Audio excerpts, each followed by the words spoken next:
Welcome to the Wizard and Oz podcast.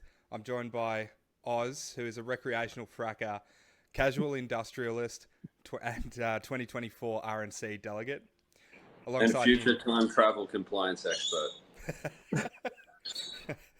alongside him is Tristan. TSA crash dummy. Alongside him is Tristan, a recreational conflict engineer, environmental adrenaline junkie, decentralized pen testing contractor, and winner of the brick and blanket test. I'm your And host. quantum stock trader. I'm your host. My name is Lachlan. I'm a Huntsman Spider jewelry designer and president of the Mel Gibson fan club. Thank you for joining. Today we're going to be talking about something we've spoken about previously on the last season of the podcast, which is effectively around recovering from setbacks. Tristan and Oz and myself have had our fair share, and there's a few sort of stories to tell. And so once one of these guys stops laughing, I'll invite them to start telling their Tristan, story. I just wanted to The point out first thing that I need to recover from is president of the Mel Gibson fan club. It's a turbulent position.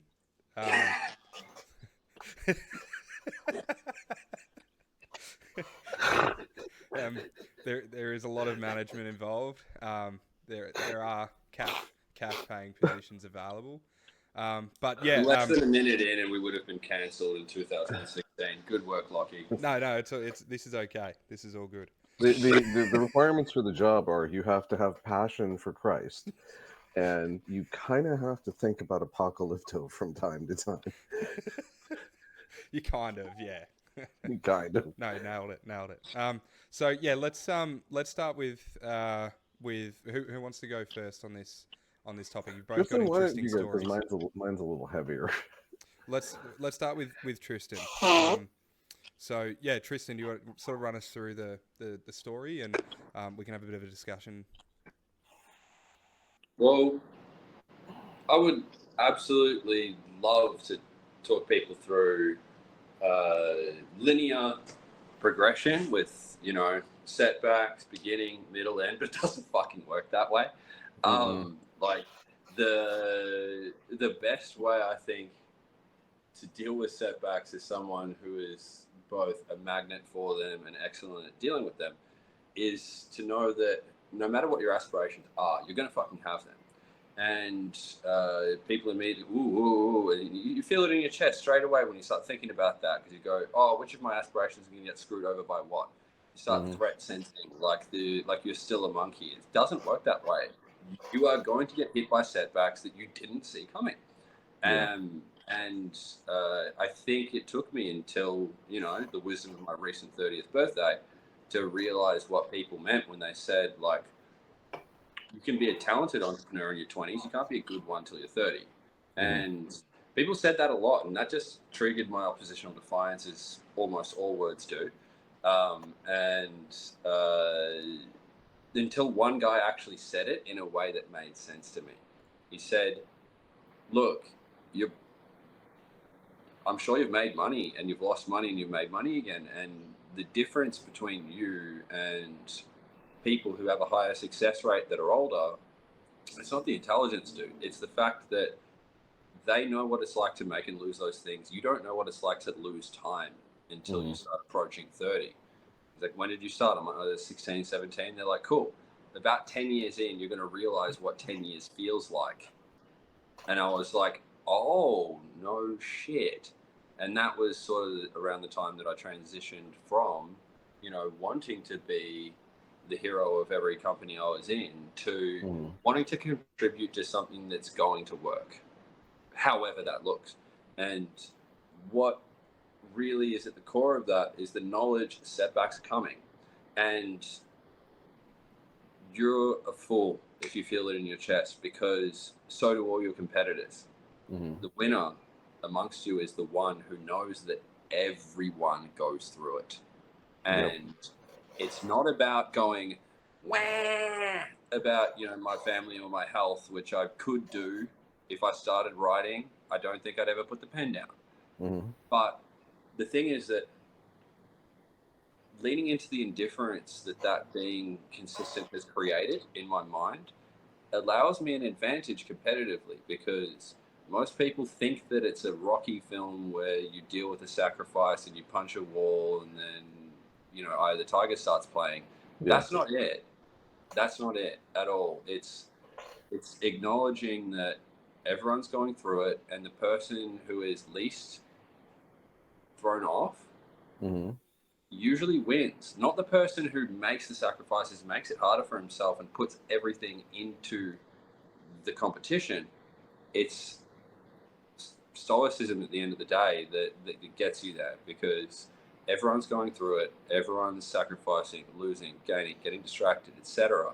And seeing these things as inevitable and going, oh, there it is, and not screwing up as I did as an athlete and going, oh, this thing makes me so mad, I'm going to put my emotions into the sport because that's what's going to save me. That's the biggest thing that goes on, obviously most people are actually thinned out by not having the drive to continue. But what I'm saying, it separates those who stay in and those who win is a sense of, not really giving a shit, and being willing to look weird for that, because you're viewing a new hurdle. Like, the hurdle might be like, oh, cool, a cyclone, nice. It's Right. not like, oh, poor me, a cyclone. It's the other guy's dealing with another Jack in the Box. Who knows what the fuck it is?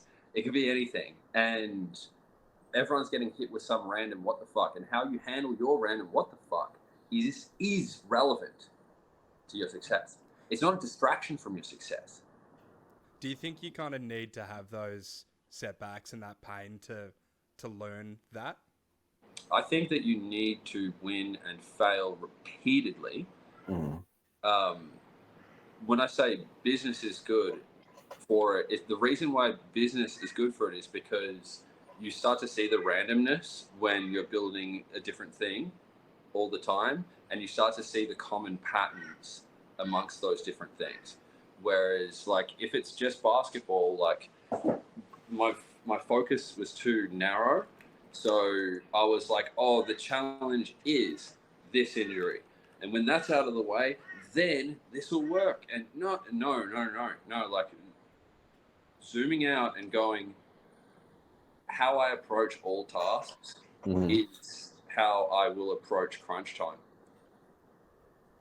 It's how you get through the toughest things, because, like, you'll get thrown a bunch of wrenches, and the hardest thing is thinking that you don't have to take this all on yourself, right? There's other people working with you. If it's an organization, there's other people working with you, and the stuff that you have to take on is really the most mentally arduous stuff to yourself too. It'll involve solitude, it'll involve financial troubles, it'll involve health troubles, it'll involve just trying to get over the next, like, whatever it is, like, get to the first down, get to that goal, get to whatever it is that's that next step that gets you there. I think it's that stoicism that helps you do it, and it's you got to keep pushing, Those, but you got to learn the lessons from, like, what you fucked up on previously. yeah, there's not like, I think that we have, and maybe it's because of how much of our sense of narrative and mythology has been replaced by film. I think is one of the reasons why we're irrational approaching this, is there's this idea that, like, you're supposed to have some perfect clean slate to approach your goals with. That doesn't exist for anyone, and you take these other things as a distraction. In reality, you're supposed to be grateful for that quest, because horrible things happen to everyone. Like like Oz was just saying, this thing off, it's going to be something. I wouldn't say it's something emotional or financial. Or I'd say you are going to get an emotional problem. You're going to get at least some form of financial problem. You're going to get some form of health challenge, like whatever those are, and often they can join, right? Like, if the finances get real bad, so will your diet, right? And these things And your relationships spread and grow, and the way that you contain them is the way that you win at the main quest. And it's not that they're distracting from the main quest, it's that those are inevitabilities of human life that often get made greater by a great ambition. However, ambition itself is the cure to the real problem, which is your reaction to the inevitabilities. And having an ambition that's greater is the only thing that has stopped me from turning every mishap into a spiral. Like having Oz in my life, Oz and a guy we worked with called Gary, who I won't elaborate on here, honestly were the things that made me not just embrace stoicism as a concept, but actually see a real life example of it. Right? Like, I thought I had that because I've got, I grew up around a lot of high performing musicians, and they were my immediate definition of success. But most of them, the ones that I thought were coolest, because I was frontman because I was a child, they're dramatic dudes, and whether or not something bad's going on, they're gonna write a dramatic song because they're fucking bipolar 1. And so I had this dumbass idea of what it meant to be heroic or be a leader, and it's like, no, actually, these people are like just their own breed, and things are bad because they're down, and then things are good because they're up. Like, you can put them in the worst scenario ever, and they've just got so much mania and creativity that they just become a fucking blossom of, like, oh, cool, number one hits are pouring out this guy every time he touches a guitar. He's not sleeping or eating, though. Who cares? Things are good. He said so. Things are rough. I think it's the world. It's like, no. And it's just that dude's not even connected to the world. It's just his bipolar goes. But I think it goes back to the storytelling thing you're talking about. We've replaced it all with movies and music. And the music is always about conquest, or sexual conquest, or breakup, or some dramatic event. Not about a process. Traumatic event, or losing your girl, your truck, and your job. That sucks. I hate when that happens. Play the record backwards.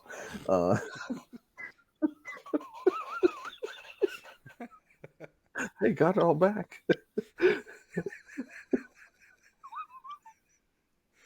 That's a dad joke, Oz. Yeah, it's such a dad joke. Stop.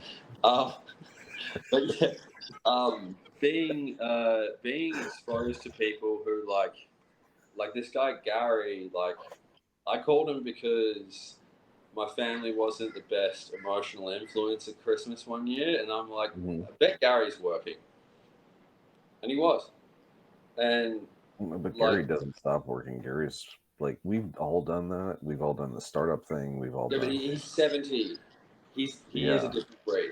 Like Oz, like you are a different breed entirely. There's not two people like you on this earth in these regards. Like, your idea of a down phase involves like an unreasonable definition of success for most geniuses while fighting cancer and calmly leading a family and some nutcase. Well, it's not so calm. I'll tell you that, but it's managing. It's getting there. It's been a lot of rough patches. Yeah, but honestly, like, it helped me get over. Like, I had quite a fucking emotional martyrdom complex of like, I'm going through. Like, why am I being given all these? Essentially, And I didn't see them as tests or blessings, which are the two things they actually are. I'm not just saying that because it's a good mindset. It's a good mindset because it's true. And also, God doesn't give you more than what you can take, but sometimes He pushes you pretty far. Yeah, absolutely. Like, convincing me that the thing is the big thing, and it's the test, and it's going to work out, just so it can rip it away from me so that I can work on my character. That's a test I didn't start getting grateful for until the past year, where I'm just like, oh, this is one of those hardening experiences that separates me as a man in the future. Let's get it. I didn't start getting the kind of comfort I've got around me right now until I realized I don't fucking need it. That's the toughest one, and sometimes it takes like your entire reality breaking down. I mean, I had a lot of anger, but it's just some of the stuff that I had, 14 deaths in 3 years, a lot of family members, my fucking uncle starting a fist fight at my father's funeral, um, Oh man, I'm sorry to hear bad, that. bad relationships. And then, like the fallout of like me just kind of not losing my mind, but like, just drinking too much after my dad died, just burying my head. And you got to come back from all that, and that's a tough one. And then recently it's a cancer, right? And you reset your priorities. Like you realize that there's a lot of things you're holding on to, and that's what brought the cancer on too. And you don't really lose the cancer. I mean, I've had 5, 6 rounds of chemotherapy. I'm 6'1", about 210 right now, but I was down to before cancer. I was almost 6'2". I've like had disc issues and fucking multiple surgeries, ostomy bag, this, that, 8 blood transfusions a week, sepsis 3 times, fucking the hospital leaving hardware in me, undocumenting it. And Sorry. I was down to 138 pounds, right? And you What? got, yeah, there's a post on Medium. There's a picture of me. I wrote it like 2 years ago, but it's crazy because that was 2 years into the cancer battle, right? And it's been 2 years since then. I have 2 tumors left, and the protocol I'm on is going to probably have them eradicated in a few months. But it's tough, and I mean, it's like the movie Get Out, when she like pushes him into the dark place. Like for 2 years, I was on. Sorry, for the Australian viewers, 210 pounds is about 93, 94 kilograms. 138 I had to Google because I don't even know that because I don't follow athletes that light. That's 62.5 kilograms. I've been that weight as an adult once, which was when I quit all drugs instantly to prove it was self-discipline, but self-discipline also has hard limits. Like 62 kilograms, that was so bad that people who could only see my face on camera asked what happened. It's like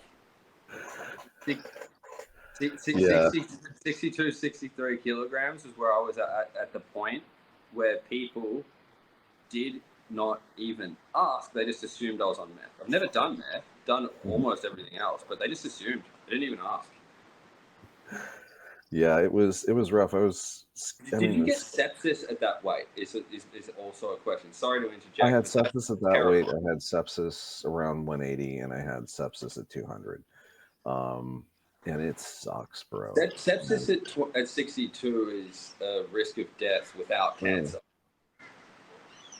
It's just pretty. I mean, my skin was hanging off of me. My whole body was yellow from the chemotherapy, and you gotta every day you have to consciously fight through there. Every day is a prayer. If anyone that doesn't know what that feels like, if you've ever been in a near-death scenario and suddenly found yourself talking to God, trying to be in your present surroundings, but you're actually reaching a spiritual tether as a being, that's what every day feels like at 63 kilograms at over 6 foot. That's what. Look, I had people praying feels. for me. I had family praying for me. We had, Khatm Qurans done overseas where someone reads the whole Quran for you. There's a lot of stuff. And I mean, I'm more religious now, but I think I dropped a lot of baggage. Like Yeah, stuff. I think my life got better when I started getting more religious in response to good things than bad things. Like both of them, it's not that there's a reaction anymore. It's just that there's a standard. And when things get good, I stop going, wow, I'm awesome. I start going, thank you, God. And they're not disappearing. Well, a lot of it comes, it's growing up, like I was on fentanyl, Dilaudid, and morphine consistently at the same time because I had constant dose fentanyl on my arm for 2.5 years. Then it took me probably about 7 months to wean off, and then I got sepsis and I had to go through opioid withdrawal again, and then I had to have surgery for the thing they left in, which they had to replace. and then I had to go through withdrawal again. So it makes you appreciate things, and also you have to have this sort of idea in your head that you're going to make it through. You're going to get through this, because it's terrifying at times. And I had cancer during COVID, right? So family couldn't visit. The only, like, some of my fraternity brothers visited, and a couple of two family members visited. A lot of people couldn't come. It wasn't safe, right? And they had the wards locked down. And you got to first dig yourself out of that hole, and then you're going to be spending about 2 years where nothing is right. Like you horrible neuropathy, you can't drive, you go to move your arm and something else moves. Incontinence issues. I had a drainage bag coming out of me for a while, like actually a year and a half. You go through a lot of piss and vinegar with it, and if you can pull yourself up, you get through this tunnel, but then you realize that there's more tunnels. And then a lot of this, it's not just stoicism, right? There's this one gal, hold on, look up her name, Marissa Peer. And I had to do a lot of like letting go of anger from childhood, trauma from childhood. I mean, I was like, outside of like the abject fucking racism I had to deal with and bullying, because I was the only, black kids picked on me and white kids picked on me because I was the only of my race in a school district of like 3,600 kids, and you have to deal with all, the religious intolerance, all this other kind of crazy crap. And you're a mix of two races that don't exactly get along as well. Well, it's like, I'm Indian Mughal, which is like Indo-Persian, and then I'm Saudi on my dad's side. We got a little Moorish in there because part of the family hired the Moors to fight the British not too long ago. Sorry, what's Indo-Persian? It's this part of India called Andhra Pradesh, and so the Mughal emperors. Northwest? Andhra Pradesh. No, is that northwest? Kind of central. Okay. Except they technically consider it the South, but it's not like Goa.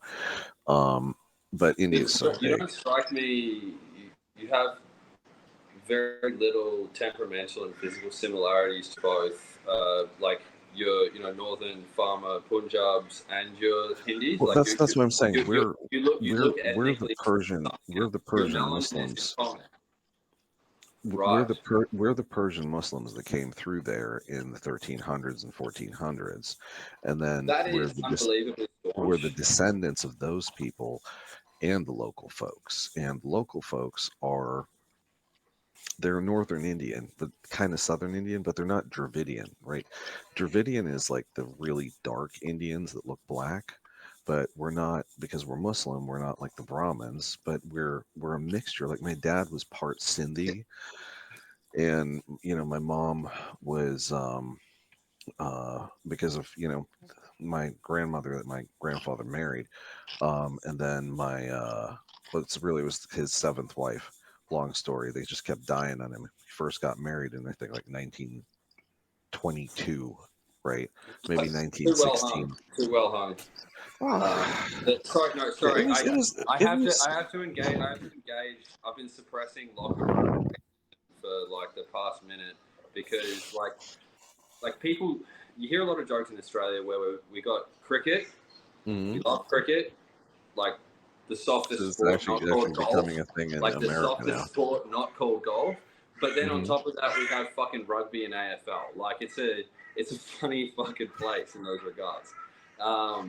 So for some reason we love cricket. I think it's because drinking is compatible with the sport, but soccer's too soft, right? Yeah. And so like people, there's some cricket-based rivalry, but there's not exactly a rugby rivalry.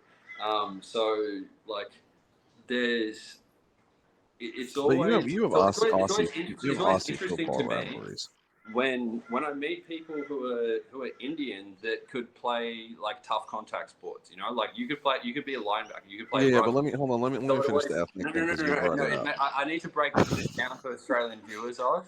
Like when you just casually say that you were Muslims that made it to central India, like if people have ever seen the Great Khali, and then or, dad's side Saudi Arabian. right. And you forgot the part where they left prior to oil being found because there aren't fucking any oil. And they're like, oh, we'll go to the other side of the British Raj No. because these weren't Stop trying to countries. casually brush past getting through the mountains, which Well, yeah, but you also have to understand the whole those are reason there is a country called India and a country called Pakistan is because that is not a normal, acceptable, doable military idea is going into India from the north. Like, what the fuck, man? no, Alexander did it, Genghis Khan did it, and the Mughals did Oh it. yeah, just casual guys like Alexander and Genghis Khan. As I said, like hold the fuck up, dude. I don't care if it only seems normal to you because your fucking bloodline did it. Hold the fuck on, dude. No, yeah, casual guys like Genghis. Yeah. Anyway, my point has probably been proven. If anyone's seen like the pictures of the guys that Britain used from India in the India training. Well, they used a lot of them, right? So the giants. Like, if anyone's seen the pictures of the giants, like that look like the fucking Great Khali with like those huge ass smooth. They killed all those that look motherfuckers like, by that look 1900. They were too unruly, and you know how the British feel about genocide. Anyway, so yeah, no. I'm not necessarily have the to north bring of Maori up. India has fucking giants. The north of India has fucking giants. The north of India, up until I would say the early 1900s, had a lot of people that were in their 8 to 10 foot range. Yes, giants. Mountain people. Yes, I played basketball with a guy. He's currently the world's largest pro wrestler. He's 7'4". His name is Satnam Singh. He quit the NBA to be a pro wrestler. If anyone has, that sums that up. When he was 14, Probably because he kept injuring too many people. He was 7'2" at 14. Could do a couple of chin ups and could shoot a 15-footer. Like, he was not he wasn't like a freak of nature. No, he was. Well, yeah, he was, but I mean, like, he wasn't like a busted pituitary axis case. No, he's not Marfan syndrome. They are No. He was a small, agile variant of northern Indian giants. Well, they bred. I mean, if they didn't kill him, they bred most of them out of existence because that was the British way when they were doing population. I mean, the Brits looked at people the same way they looked at animal husbandry. Yes, it was all about control. His family would have been compliant peasant variants of the Northern Indians. Yep. Like, he's and I don't mean that as a negative thing at all. Like, I think that he was like he has the best stock in the world for being, like, just a tough farm dude. Like, he was coachable despite being one of the biggest physical freaks in the planet. He was generous. Despite needing it more than anyone else, he was the first to offer his food to others, and he was tough as fucking nails. And he was a 14-year-old, 7'2", and like, I don't think any combat athlete in the world would want to trifle with him. So it's good. It's good that he's in oh man, I'm gonna get some rage from some 5'7" MMA fighters for that one. But you can't really go to a bar in Australia without getting that. Anyway, get in line. Like, Shaquille O'Neal literally had to send this guy a pair of his unused shoes because the NBA paid for him to come to the US and train. And then they paused and went, hang on, we can't buy those shoes with money.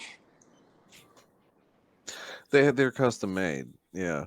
Yeah, they couldn't get him shoes fast enough, so people had to go, does anyone have Shaq's number? He'll help us out. And he did. That sounds like an exaggeration. No, that's how it is. That's not a Tristan joke. That's a story. I mean, I've heard some crazy stories about the NBA. Anyway, Oz's family casually walked through these guys with a new religion. I mean, it was there's a more complicated story. We had hold on. You had many empires and empires that maintained Greek thought, right? Harvard and Oxford. In fact, Oxford for 400 years, all of classical thought was taught in Arabic. It hadn't really come What? into English in Greek and Latin until really the past 300 years. The What were Abbas, those the schools like? Is that like when Abbasids, they had like rhetoric as a class and the things like the that? Umayyads translated all of the Greek and Latin literature into Arabic, and it was taught as part of the canon, right? And that canon was also taught with a ton of Arabic literature that goes back that is not taught here. I'm not even going to get into it, right? But in addition to which, mathematics, science, everything else, the centers for these things were in the west, or sorry, were in the east.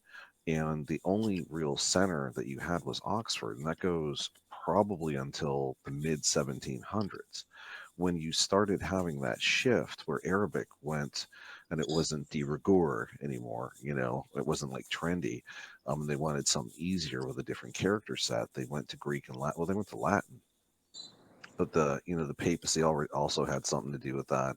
The moves of the Anglican Church had stuff to do with that. The problem is that history is layered and complicated, and it's a variety of different things, and we get everyone trying to boil it down into these really bad talking points for TikTok videos, and Yeah.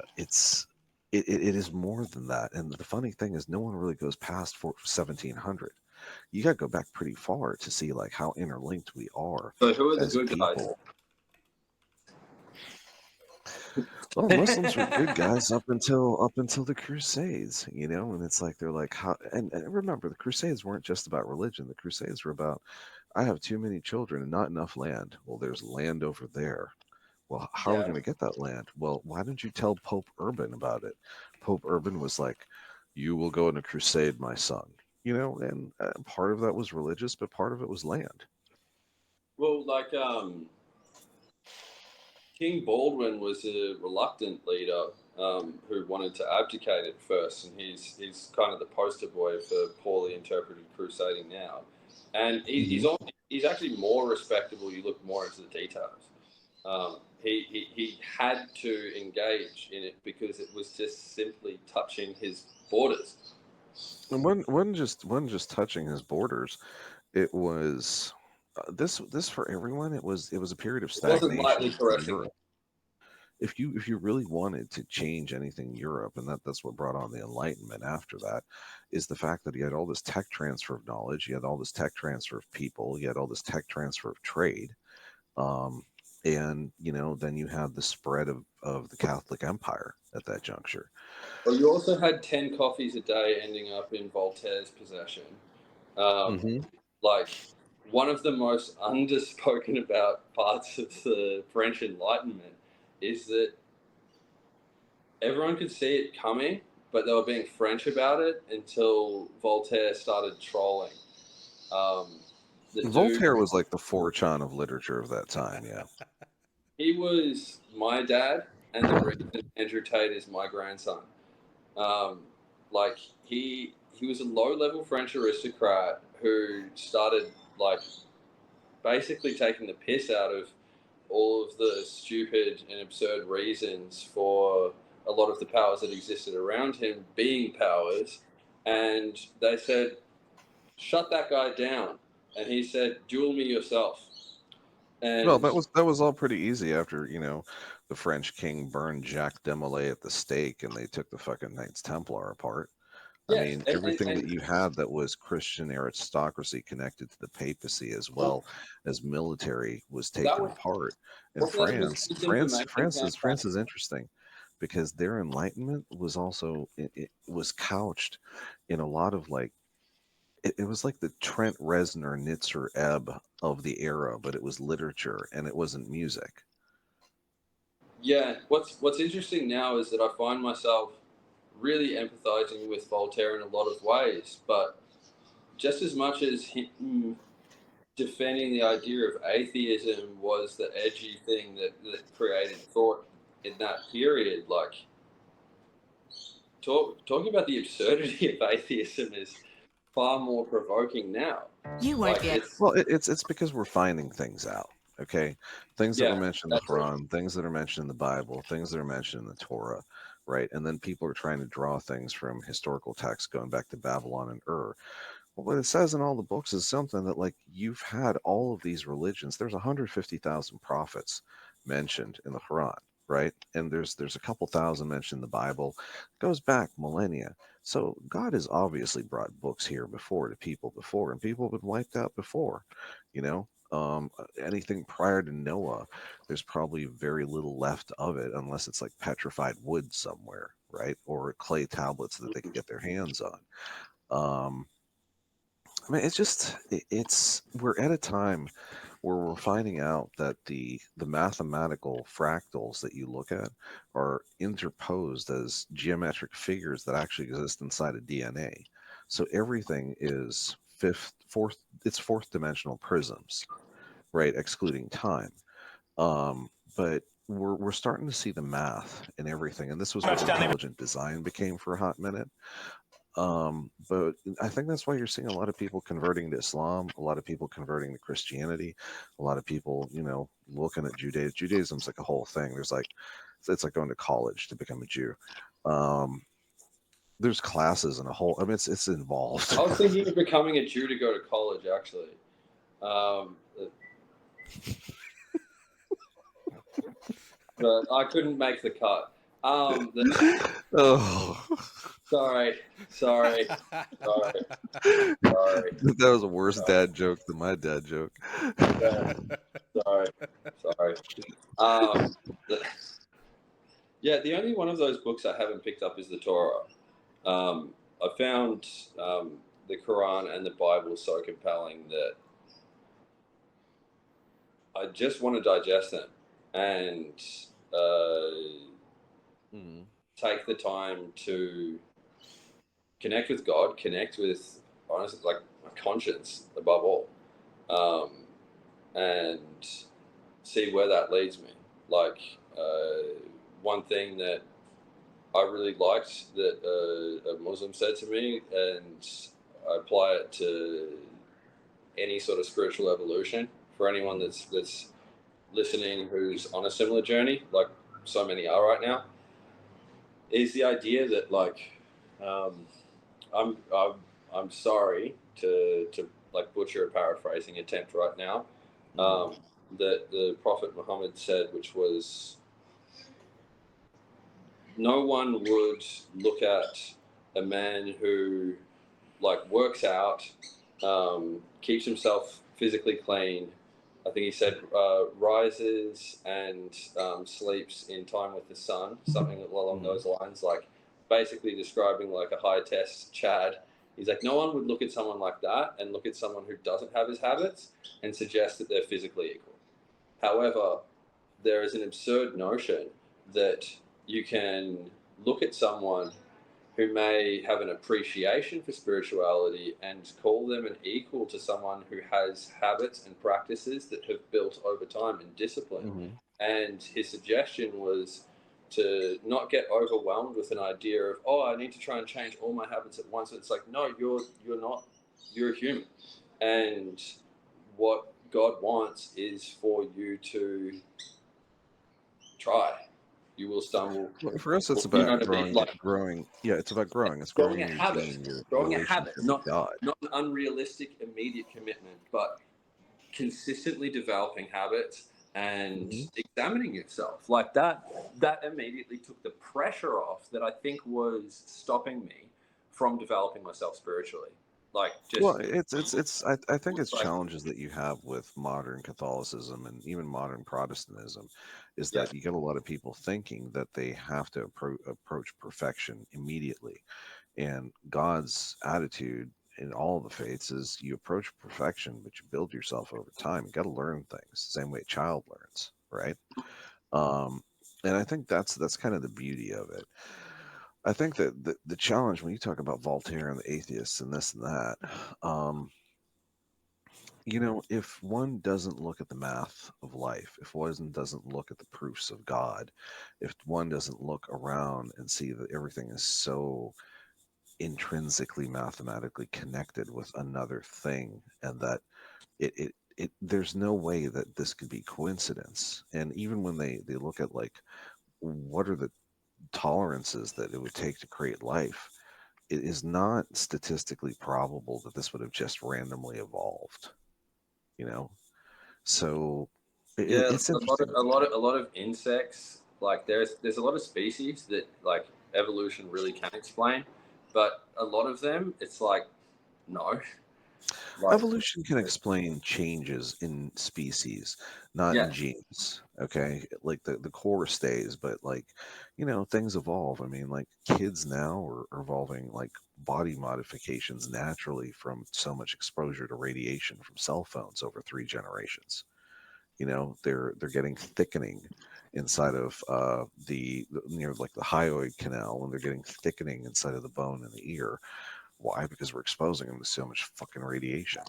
Um, it'll be interesting to see what the next generation looks like because of these AirPods, because you're basically microwaving your head all fucking day. Like the amount of radiation coming off those things is ridiculous. It's like as much as an Apple base station, like a Wi-Fi base station. And it's on your, because what do you think? It broadcasts from one to the other. Is it going around your head? No, it's going through your head.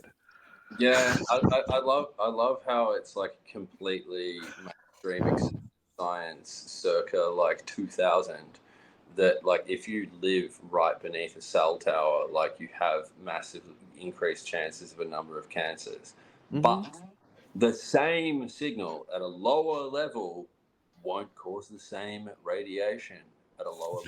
Like what? It's been approved. In foil. Like, Well, like look, I this is get why like. 5G. It's I mean, 5G was a bad I, idea for one thing. 5G broadcasts on the same spectrum as Earth's resonance, and and that's why they're trying to upgrade everything to 6G because it was a jump. I was like, bro, that's just a bad idea. That's like reverse Nikola Tesla in a bad way. Instead of like because harnessing Earth, you're just like what? fucking frying everything. Well, yeah, yeah. It's pretty.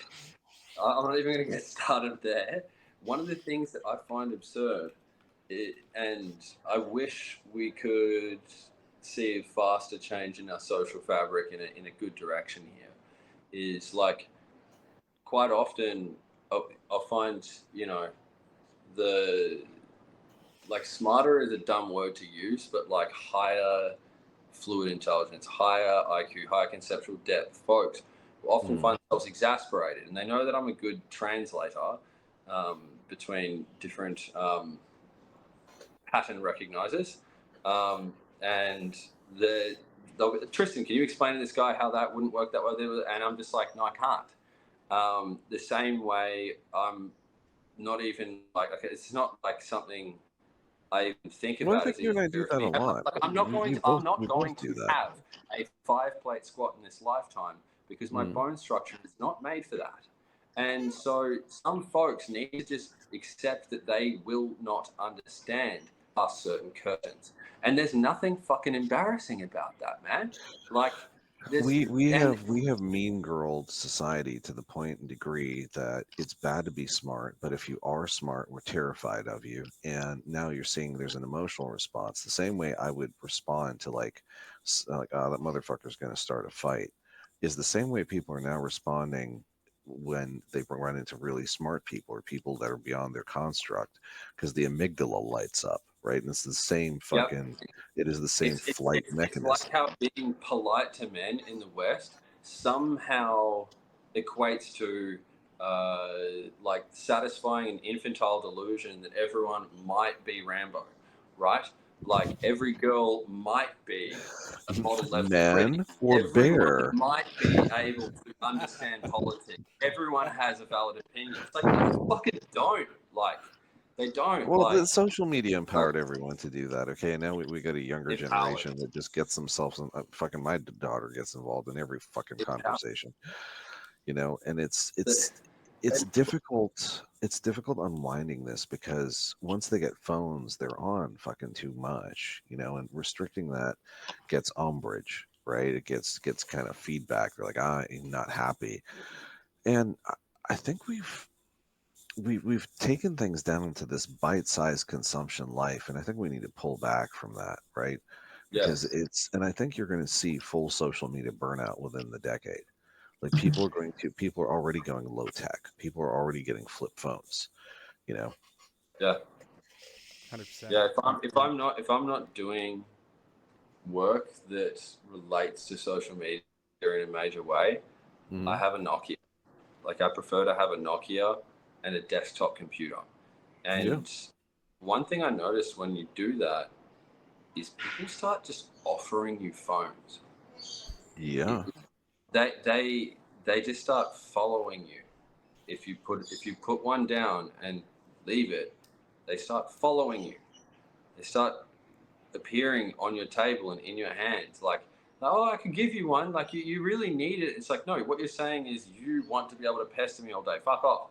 And then, like, I'm like, no, it's okay. I really prefer it. It's better for my mental health. They're like, oh, okay. And then they'll be like, oh, yeah, look, I brought around my old phone. Like, it's a, last model iPhone. I'm just like, fuck off. Like, I've had a good use for one for like 9 years now. So They'll always trying to push it on you, and I'll be like, oh, that just doesn't work for me. yeah, And then they get mad. They get real mad about that. Because like you're not the one to text, you're not to do this, you're not to do that. The culture shifted where we had so many people locked away for 2 years with no communication. And you either came out a little chubby or completely jacked or with 3 kids. It wasn't like those were your options. And the not just the competency to engage with people, but like the language and even some of the culture just disappeared. Like there's all these kids who went to a couple colleges around here. They don't drive. They're like 21, 22. They do not drive. And what we did was we created Uber. We facilitated this, you know? But like things that we thought were normal growing up, it's not normal anymore. And in another couple of years, you'll have full fourth industrial revolution. Like a lot of jobs are going to disappear. So there's going to be a big pivot. So what I think is there's going to be a retraining, and I think it's going to start in America. It's going to be other countries, but we got to train people for a lot of different jobs that are going to be here and are emerging. Well, we're in the correct phase of the Benner cycle to refocus on basic materials. And so, as much as people go, oh, you've got to be smart, you've got to be more complex. I'm really happy to know that, like, if my kids are dumb, they can be dumb and happy again. Like, there'll be a position in farming, mining, etc., where, like, I think the biggest tragedy is like the loss of the simple man right now. Well, we're trying to make everyone too complicated, and I think you're realizing it with people moving out of your big cities and people saying like, "Oh, you know what? We don't want this speed. We kind of like would like to have some time to ourselves." And that whole 24/7 about jobs and other things. Like, look, yeah, it was cool for a minute. Food cost a third as much. Thank you. Like, And on top of which, with all the layoffs that are coming from tech, right? Just going industry by industry, like just translators in many cases, they're gone, right? The only thing that you have is simultaneous translators because sometimes you need accuracy. But the rates have gone down and things like that. Whole industry's changed. The next thing Sam that's going Hyde to brought go this up. It's TED Talk. sound You can't keep getting away with this. Yep, sound engineers are next. Then radio engineers, then fucking television engineers. Like all these ads that we had in college, they're like, you could be a sound engineer. All you need is 7 months training at this school, and Apple is enough time with fMRIs and AI away from sound engineers not existing. no, I'm telling you, Sinclair Stations is already phasing them out. And that's like thousands of radio stations in America. I don't know what it is for y'all over there, but it is. As an analog music producer, I look forward to becoming a cave painter in a world that does not know what paint is. I'm sure. What are you talking about? You're so old school. You're going back to wax tubes, The only digital I was trained on were the pieces of digital that replaced tape. Right? Like it's He's going to go home and boot up his Steve Jobs Next computer and, connect the ye old internet. Look, no, it's not connected to ye old internet. I wouldn't even let dial-up touch the fucking thing. I've got a version of Pro Tools that doesn't fucking lock you out and extort you. And so I'm keeping that thing air-gapped and recording what I want to on it until they find it after my death. And it creates a resurgence of, I won't say what. Why is it just you giving speeches in a bunch of wigs in different accents? I just don't No, understand they're that. different mustache wigs.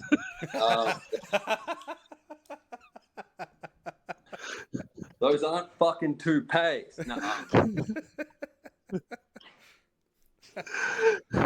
Oh man. So, do we have anything left to say there, or do we No. Are we interested in seeing the All right, you were okay. So over here, it's American football to y'all, but it's just football. And I every time I have a bunch of meetings with Texas, I say y'all. I need to stop that. But it's so easy, It's like and everyone gets mad when you're like dude or dudette because you're misgendering them, and I'm like, this is exhausting. You're not even getting my race right,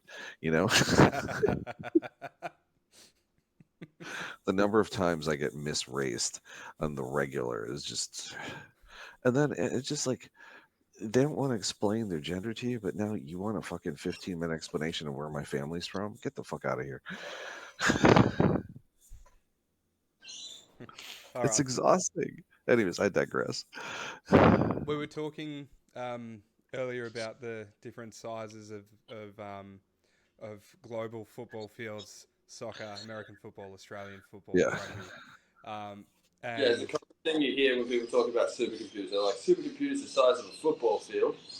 Which one? Well, we started talking about The that, right? MCG. And The so only one. football is popular here. And it's American football for everyone else, and soccer is popular pretty much everywhere, and everyone knows about that. But what you may not have seen is what was original in the 80s. It was Australian no rules football. I think it's just Australian football now. And I mean, it used to be the thing, 80s, 90s, early 00s. You could just go to, like, when they'd have their championships, it's like, do you want to see a bunch of guys almost kill a bunch of guys? Sure. With a ball.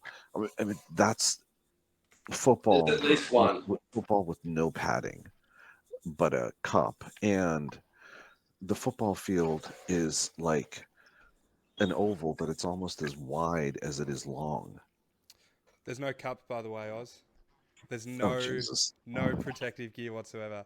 I found a video that I'm going to share. Cup is a smart idea in the ruck, but not many wear them for some reason. You're right.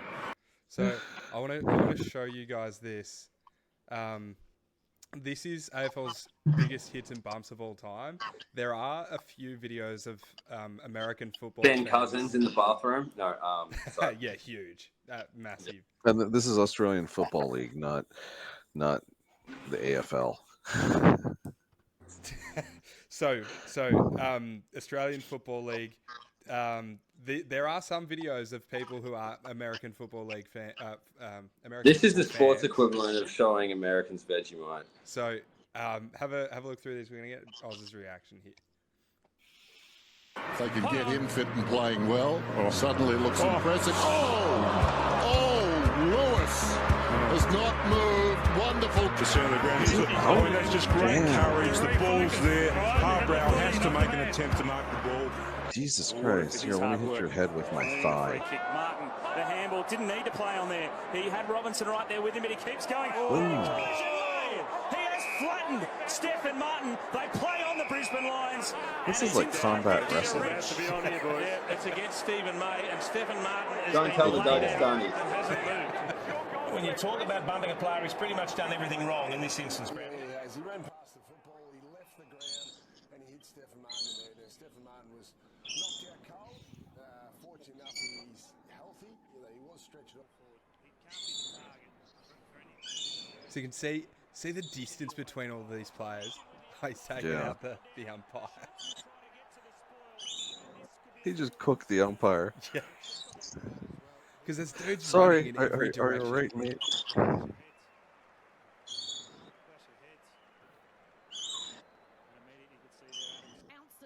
And he delivers it long. Out comes Buddy, and he's absolutely crunched Nathan Wilson. Wilson in the air, and he came through. And Nathan Wilson, he's up, he's proppy. He'd be feeling every bone in his body right now because of Buddy. It could be.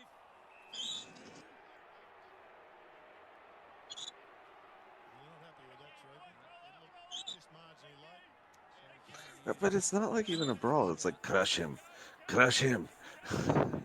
Yeah, they'll ragdoll each other because they can't. If you punch someone, you'll get suspended. Tossed. Yeah. Yeah, brutal. They often pretend that they're grabbing the other person's clothes and just punch them through it. Yeah.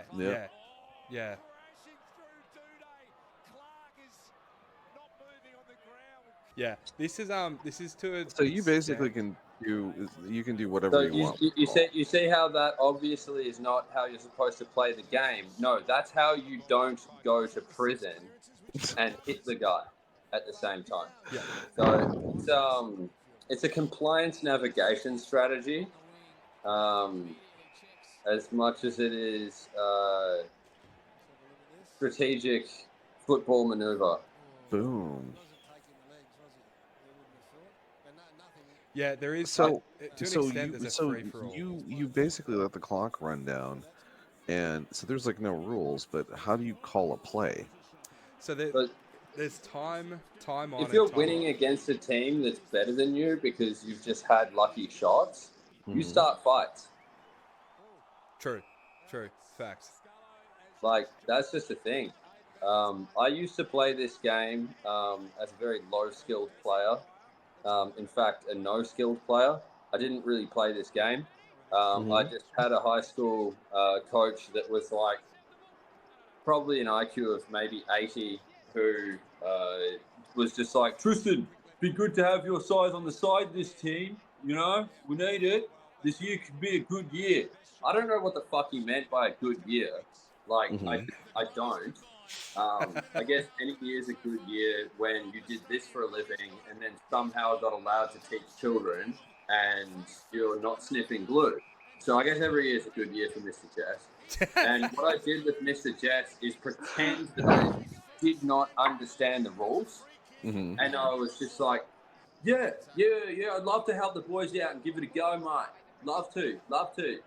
And then I played a position called centre half forward, which is normally reserved for good players.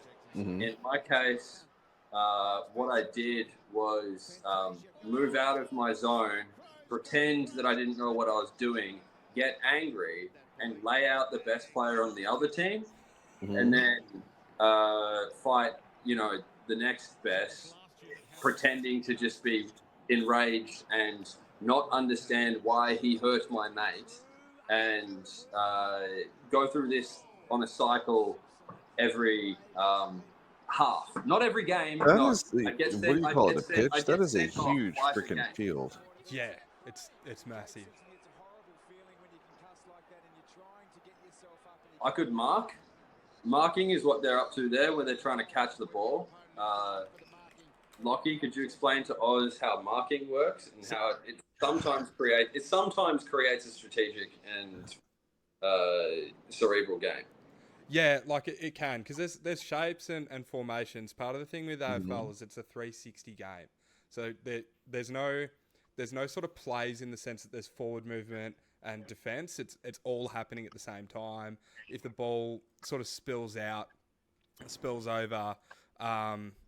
to the opposition, they can just pick it up and go. There's no sort of rules around that. And so a mark, effectively, if you kick the ball over 15 metres, someone else catches it, that sort of marks That the was spot a good on the mark. ground. Andrew Cracker. That? So it's called a mark So because it marks the spot. this is what incentivizes them to also jump very high while running at each other very fast, while wearing cleats. This is what makes it the highest injury rate sport in the world. So that guy there, number 9, that's Nick Naitanui. He is 205 centimetres tall, 115 kilos. and he's just jumped over that guy's head to catch the ball. Him and a bloke called James North were from my area as a kid. Nick Natanui and my brother were doing shoeies together. That was not in fact a joke. No, that was 2 6'5" black dudes drinking beer out of their shoes. Is what that was. And I will not elaborate further because it doesn't make more sense if I do. And I mean, it's kind of Dutch, but sure. yeah, sweatier. But Nick Natanui, my brother, and James North all knew each other because they were local sports legends. My brother was billed to be the next Leighton Hewitt. He was a tennis player, so he had to give up football because of the injury rate. I went towards basketball as well, like James North did. James North got injured, so did I. Natanui, I mean, I guess if he could shoot a basketball, he'd probably be doing that instead. But like, it kind of comes down to whether you're better at kicking or throwing, and because the same sort of build for a shooting guard is incredibly good at playing ruck and forward in AFL. There's obviously a way lower injury rate and a way higher pay rate in basketball, so there is some professional preference ready to be ignored by Australian athletes. So it doesn't actually make a fucking difference in the decision-making process. Half of the injuries look like those videos of children falling over sofas. So these ones are really like if you think about it, someone's kicked the ball like say 60 yards, like that kick there. He's kicked the ball inside their center like semicircle, and that guy's just jumped over another guy to catch the ball. And these are it's tall, just some of these guys. landings. Yeah. Like that guy he jumped on, I think is like 6'3". When you consider that these guys grow up playing a grass sport in Australia, so they learn how to do this on like dried, cracked mud. Yeah. They're pretty hardcore. Yeah. It's a sport which somehow still has a sports betting industry despite its obvious like slant in favor of wind currents. But don't explain that to Australians. It could kill an industry. Fortunately, they'll tell you about that time that the wind was working for their team, but they lost for the rivals, and you're a dumb cunt for thinking that affects the game more than the heart of the fucking players, mate. That conversation is why there's still a sports betting industry. Someone's going to use an AI on betting and get beaten to death.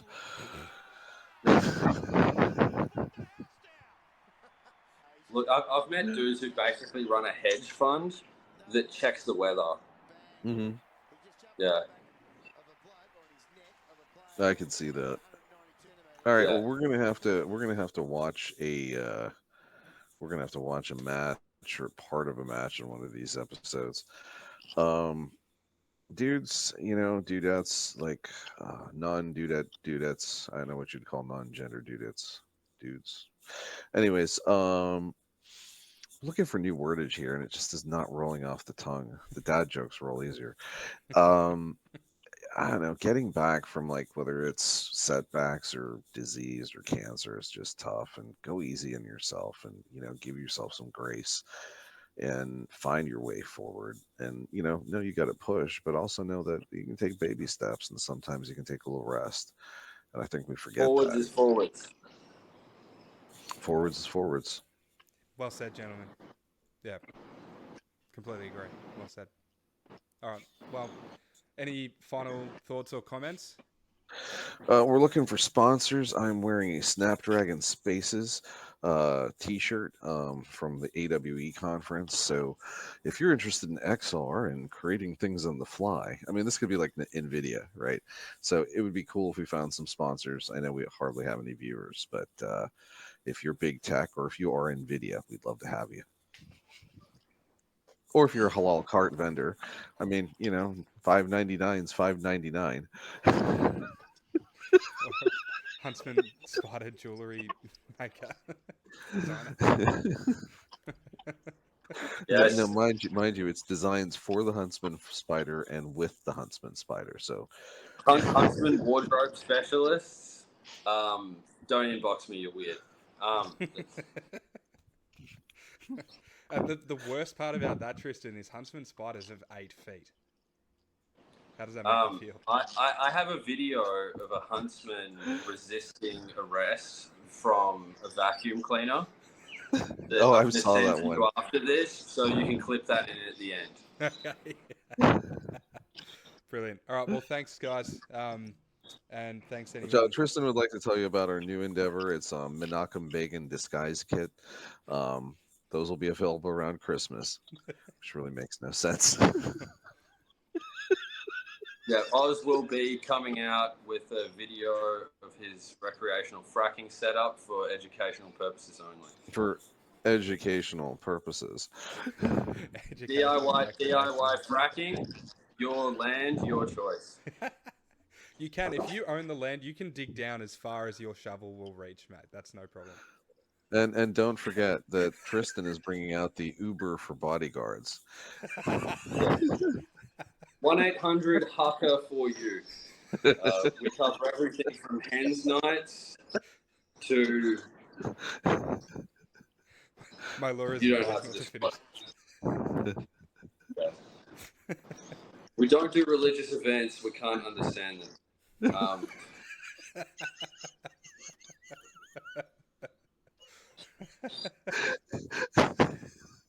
right, brilliant. All right, we'll leave it there. Thanks, guys. Night, guys. See ya.